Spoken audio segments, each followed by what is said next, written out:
Welcome to Midday on this beautiful Tuesday. First up, we have MLA Peter Milobar. Thanks for joining us. Thanks for having me again. So as Tanya was talking about previously, of course, Peter was our mayor. Yeah. His worship, the mayor of Kamloops, but now you're MLA for Kamloops North Thompson, which has been just over a year that you've been in opposition, obviously a little bit longer than that since the election. Yeah.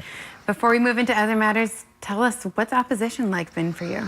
You know, it's been interesting. It's been quite the learning curve. I'm the climate change and environment critic, so Minister Heyman is, you know, one to, it's always hard to pin him down on things. He's a great guy, so that's been a good challenge for me, and we've gone through our budget estimates with them, and I was able to ask questions of them for about 45 hours, which appears to be almost a modern-day record, apparently, to people in Victoria.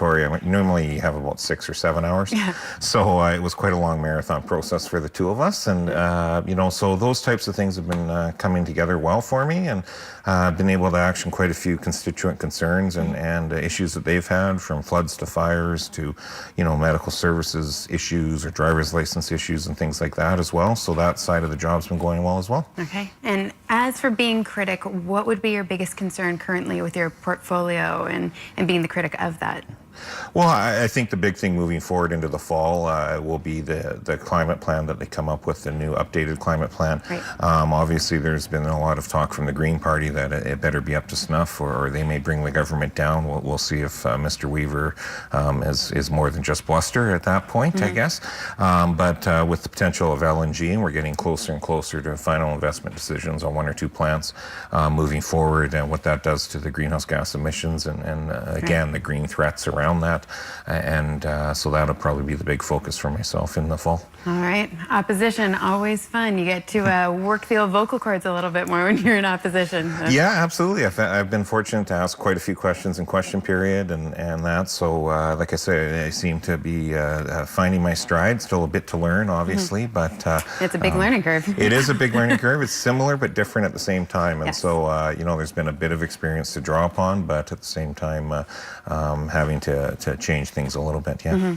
So you have an interesting event coming up. It's a meet and greet, and it involves fellow politicians. Tell us a little bit about that. We have a poster that's being pulled up right now as well. Yeah, this was actually Cathy McLeod came up with the idea, and she'd done one in Valemount a few years ago, and I know Todd Stone did one just recently in Chase a couple weeks ago as well.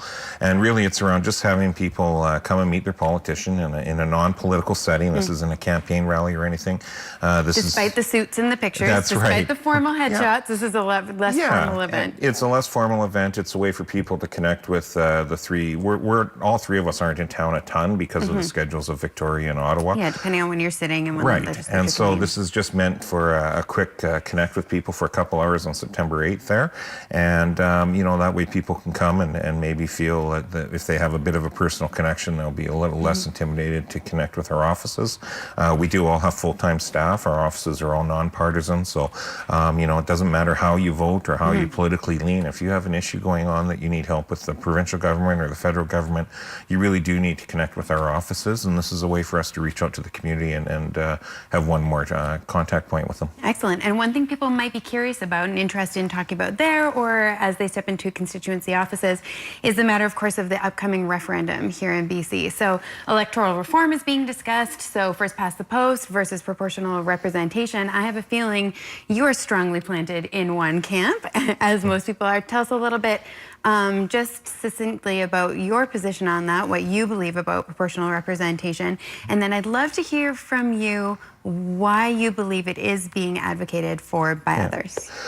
Well, Cole's note says, I'm not a big fan of what's been proposed. I think it's been very rushed. I think the process has been very rigged, and the fact that we can't even have a map to demonstrate to people what it is their ridings would look like after a vote is problematic. And so, you know, if the government wanted to have a vote of where you rank your preferred system, the 3 systems they're proposing as well as first past the post, and it was just one simple 4-choice ranked ballot, that would have even been a little easier to take. But they're asking you to vote on an ideal of first past the post or proportional representation. Then they're asking you to follow it up with a ranked ballot on the other three choices, two of which don't exist anywhere in the world. So what happens to the person who voted for proportional representation, but based on only one of the three systems, and that's not the system that winds up getting adopted? Right. And so that's really the problem here. With all the systems, you would wind up with these very large lists of party insiders that the party would then appoint, not elect, to become an MLA. You'd wind up with cabinet members that were not necessarily elected. They could be appointed. They're going to be beholden to their party, because after the next election, they don't need to get elected to be back.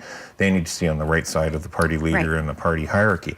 In the current voting system that we have, based on the last results on their first past the post, you'd see the NDP and the Liberals, we both have about 36 seats right now instead of the 43, 42 seats that we have. And the Greens would actually have 15. So the only party out of this system that actually gains anything right now would be the Green Party would have been able to appoint 12 people after only electing 3.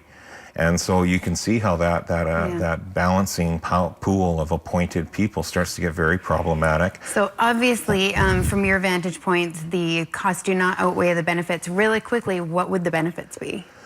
That's really hard to say. Every model they reference. It can't be that hard to say, because no, it is, they have reasons and they have it on the ballot. So there are definite benefits, or it wouldn't be an issue that's being discussed. But within a provincial context, within a confederation like we have, every example that's been used has been a national example where the whole country has gone to that system, not one province within several that is going to have this totally different system. So hypothetically, if it was a national platform then that was used for electoral reform, what would the benefits be?